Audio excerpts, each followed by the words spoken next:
আসসালামু আলাইকুম। এটাই কি আমাদের স্বাধীন বাংলাদেশ? চাঁদার কারণে একটা বাইকে হত্যা করলো। এটা বাঙালি, তোরা এই কাজটা কেমনে করলি? তগর কি একটু না বুক কাঁপে নাই? একটা মার বুক খালি করতে মারলাম, ভাইটা চাঁদা দিতে পারে নাই, তোরা এইভাবে হত্যা করতে পারলি? তগর কি একটু না বুক কাঁপে নাই?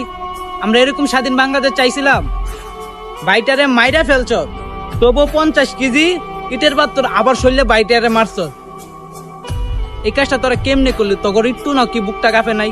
একটা ভাইয়ের বুক খালি করতে, একটা মার বুক খালি করতে, একটা শিশু, একটা বাচ্চার বাবা হারাইছে এই বয়সে, একটা বোন তার বাবাকে হারাইছে। তগর কি কাজটা কি এইবার একটু নাও তগর বিবেকে করে নাই? ভাইটা 5 ওয়াক্ত নামাজ পড়তো, ভাইটা ঢাকা শহরে থাকতো, একটা ব্যবসা দিছে, তার ফ্যামিলিকে চালাইছে। চাঁদার কারণে ভাইটার হত্যা করলো। আমরা চাই তাদেরকে অতি শীঘ্রই আদালত থেকে ফাঁসি মঞ্জুর করা হোক।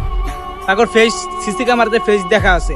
আমরা অতি শীঘ্রই চাই তাদেরকে আদালত থেকে ফাঁসি মঞ্জুর করা হোক। আমরা এটাই চাই, আমরা আর কিছু চাই না।